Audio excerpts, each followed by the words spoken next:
No, Hunter, I don't think so. I'm just going to buy new, well, I already bought new seals for them. So we're just going to replace all the seals, clean them up. We're going to flush out the brake lines.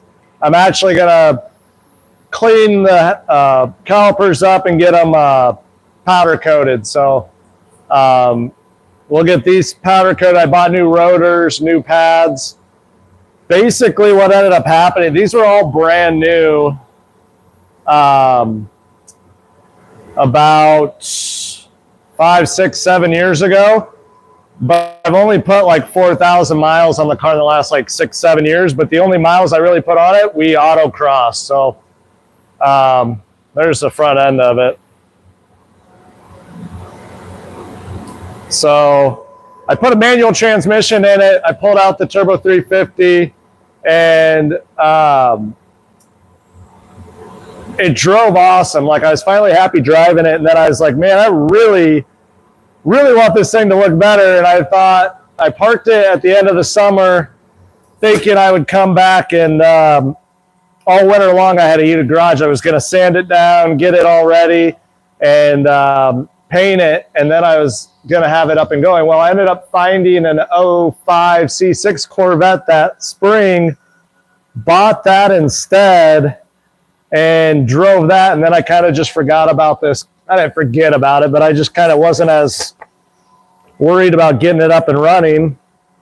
Last year I sold the C6. Don't get me wrong, it was a fun car. I just didn't drive it enough. I've got 2 kids. It takes a lot of battery maintenance on those things to keep them up and running. So every time I want to drive the damn thing, the battery was dead. And so I just got tired of it. I've been looking for like a Blackwing Cadillac, but I got to get some bills paid first. So we're going to get some debt paid down in the business. And then once the debt's all paid down, that's weird.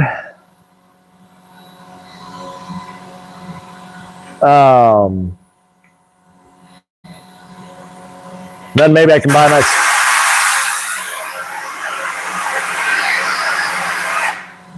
Then maybe I can get a Cadillac or something. I don't know.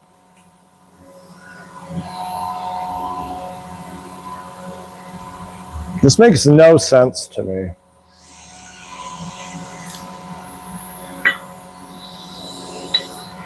All of the springs are different.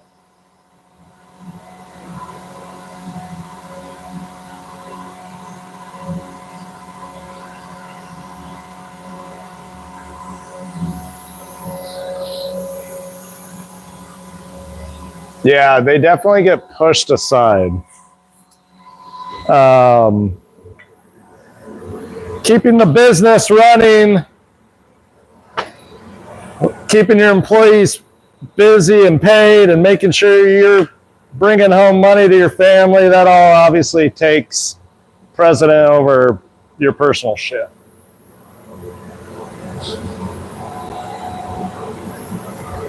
You could actually, nowadays, there's like UV cured powder, so you can powder coat a fiberglass vehicle, and actually like fiberglass bows are powder coated. I met a company at a training class, and they powder coated carbon fiber, maybe fiberglass.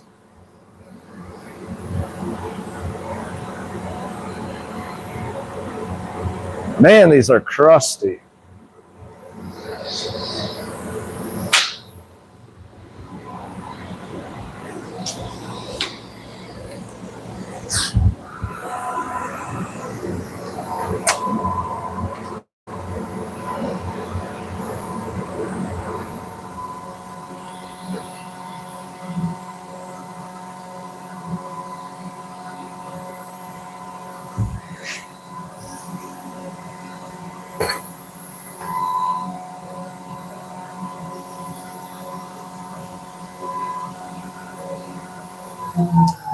Yeah, man. There's a reason most businesses don't make it past that like 3-year mark, 5-year mark, 10-year mark. I'm 11, almost 12 years in now. So I'm very grateful I was able to make it all work. When I first started the company, we did wheel repair, and I actually had like 2 side jobs.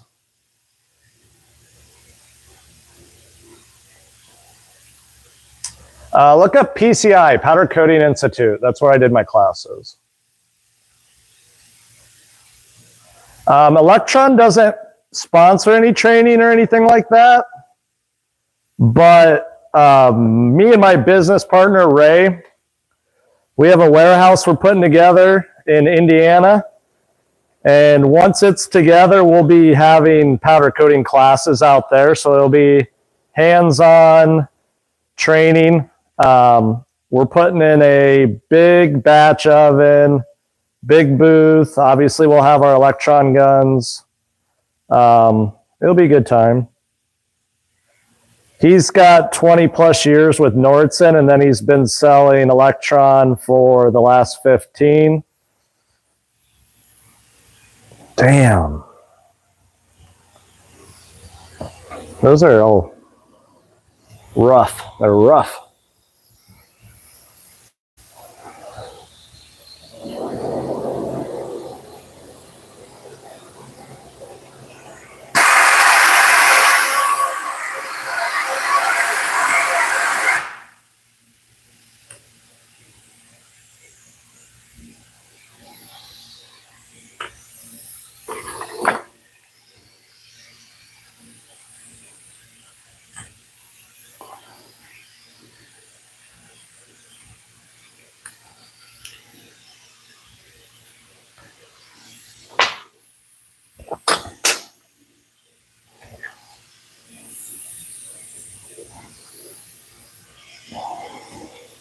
But yeah, once we get the building all put together, it'll probably be another, I don't know, it won't be this year, but 2026 maybe we'll start offering classes.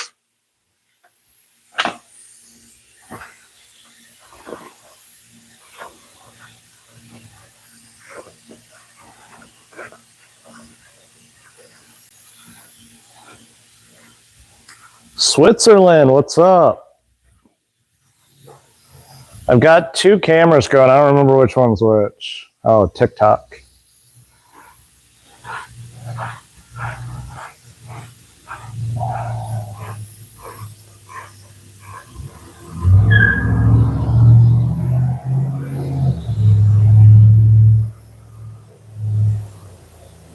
Where are you at, Hunter?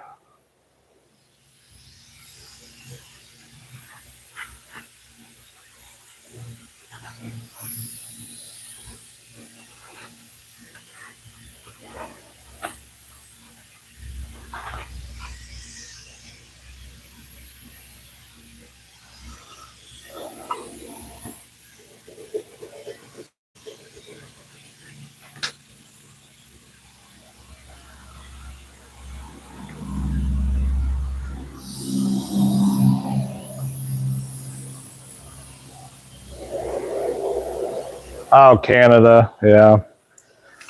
You guys got nothing up there, man. You'll have to come visit the States if you want training, most likely.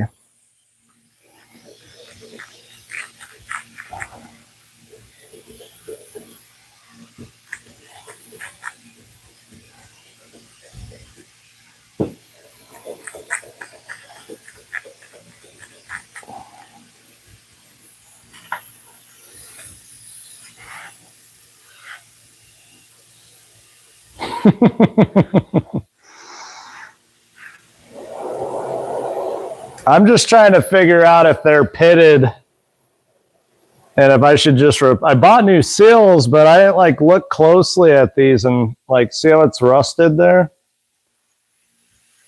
So I want to make sure there's no metal missing from pitting. It's hard to tell. These probably aren't that expensive though, but the caliper set was like $1,200-1,300, so I don't want to buy a whole new set. I looked at Brembo, but piggy bank's a little empty.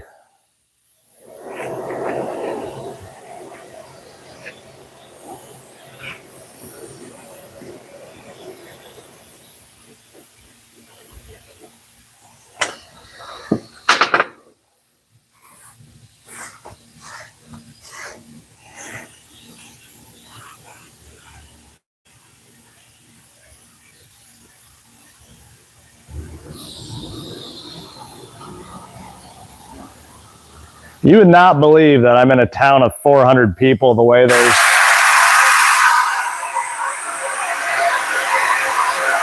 that traffic just rolls through here constantly. That's the seal on them, just rusted to shit. So I've got all new seals coming, O-rings.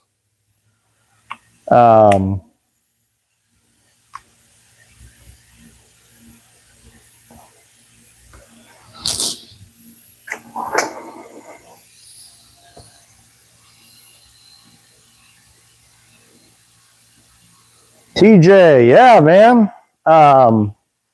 Hopefully you got tracking on that. That's a nice, nice to have your gun show up on Memorial Day weekend, give you a little extra time to play with it.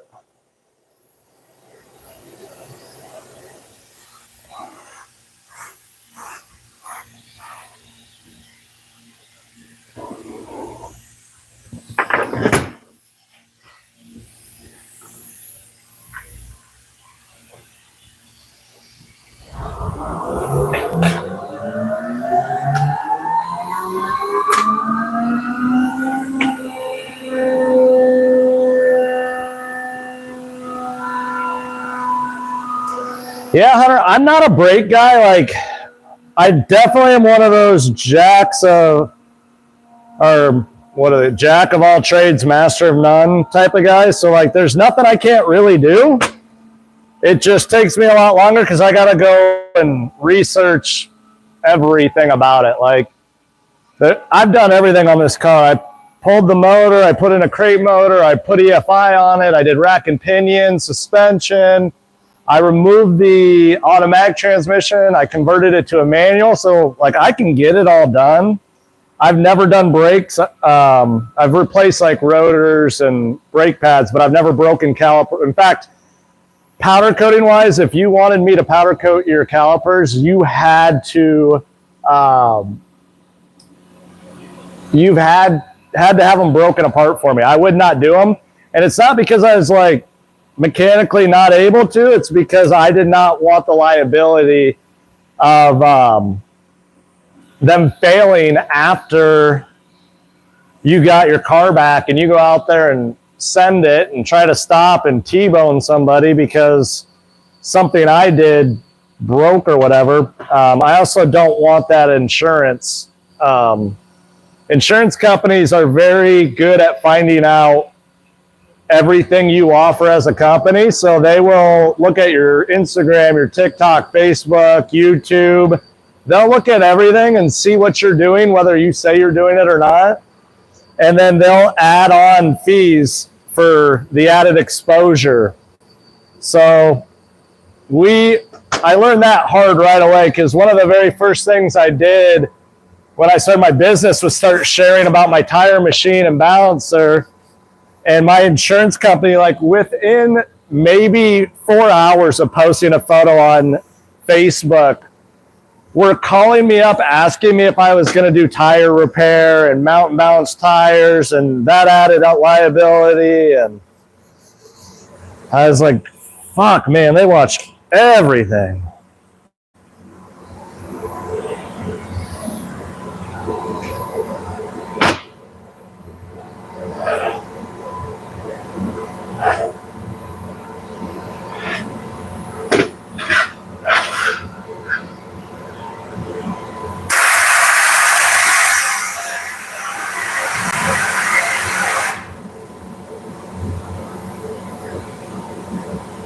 What do you mean by changeovers?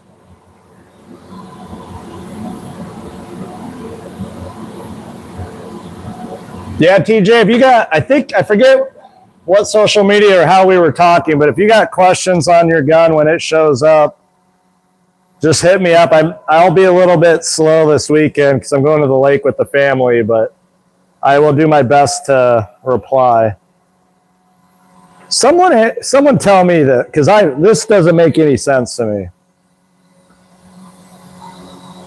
We've got these springs here. So you've got different lengths, but they're probably just compressed. So there's 2 springs there, 2 darker springs, different heights. Those are taller. That one's the shortest of all. And that was one set of calipers. Then I opened up a second set of calipers, and these were both on the front end of my car. So maybe I put the wrong calipers on there. This is a spring off of those. So it's hard to get it on camera for both. Look how much smaller they are.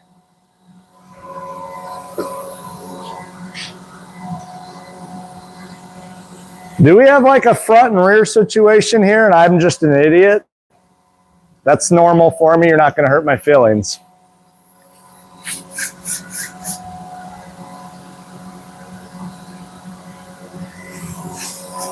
Yes, the customer brought in a vehicle and you take the tires off and powder coat the wheels. We don't do anything special. We've been pretty fortunate. We haven't had anyone be like jerks.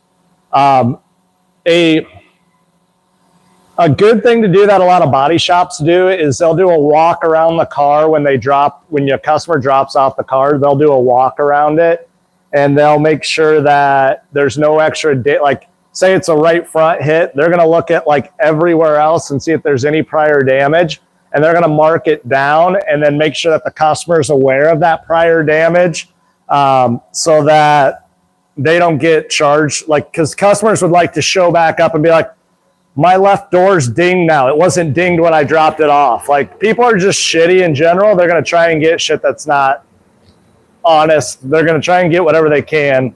People do shitty things. So to protect yourself, just make sure that you, if you have like a walk around sheet, you can note damages. At the bottom of your estimate or your quote when you're done, you can actually put in like make sure to torque your wheels after 100 miles or whatever you want to say, retorque them. That way it ensures that if they do come a little loose, they'll retorque them. We've never had an issue whatsoever, and we're the guys that powder coat the back face of the hub. So we've never had a wheel come loose. We've never had a wheel come off. The other thing is some of these are like brass looking, and some of them are not. What am I missing?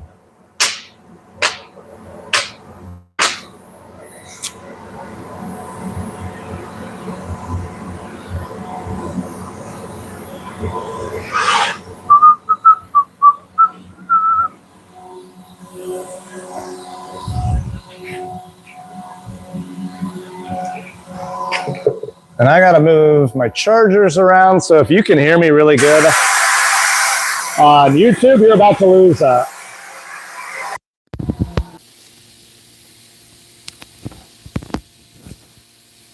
There we go.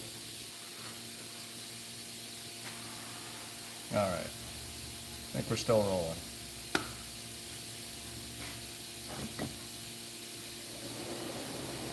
Looks delicious.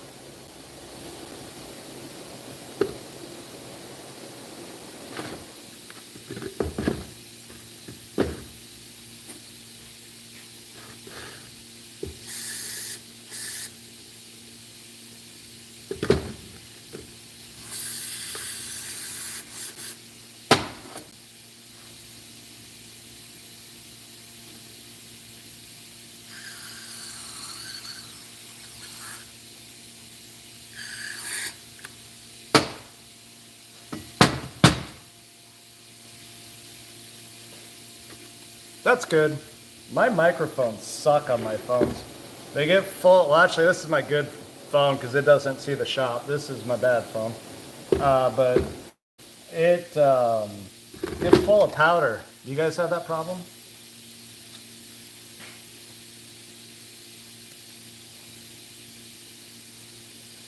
Like the speaker, the mic.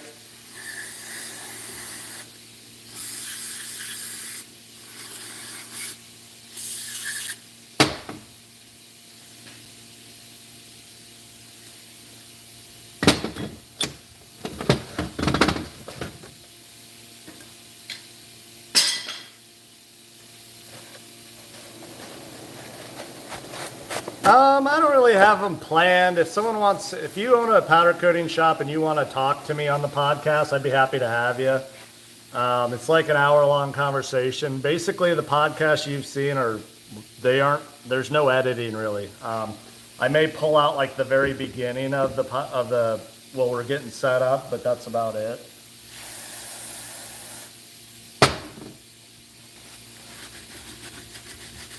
But yeah, if you're interested, just email me, dan@rightnowpowdercoating.com. And I know there's a bunch of people that have emailed me and I haven't gotten back to them, but like none of them seem that eager to do it. So I definitely like talking powder.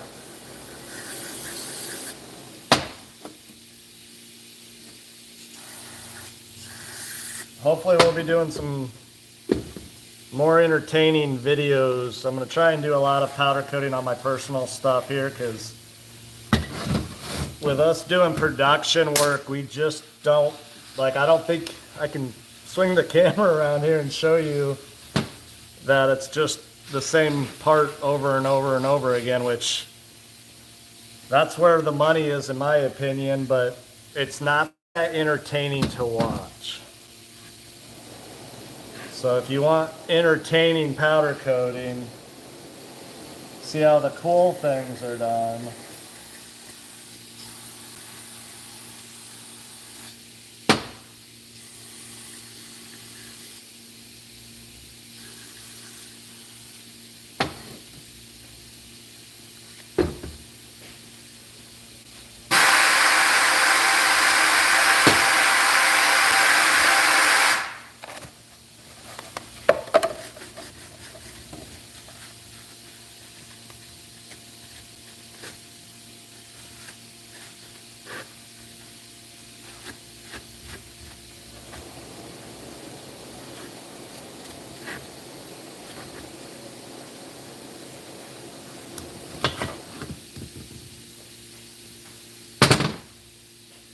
So yeah, those are done-ish.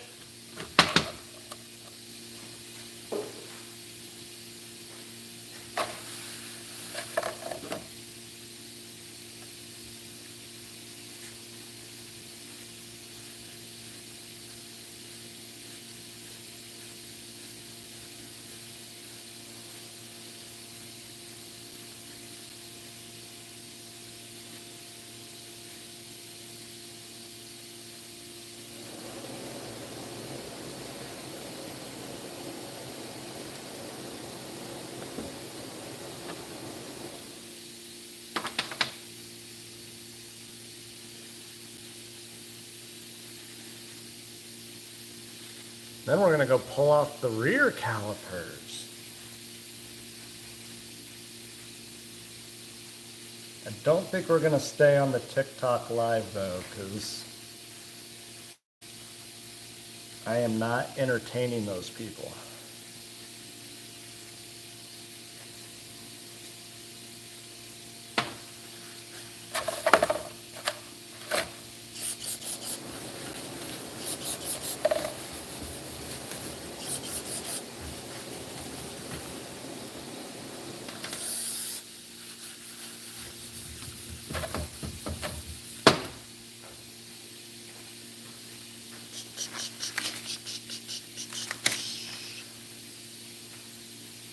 All right, TikTok live, you're going away.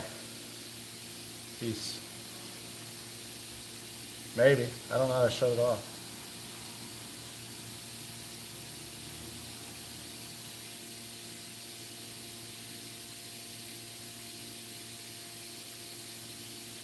This is what's crazy to me. So I have like less than 6,000 followers on TikTok. I had 68 viewers of my live. 3 people commented, so I missed a few of those. And it's 79% more views than people that have a similar following.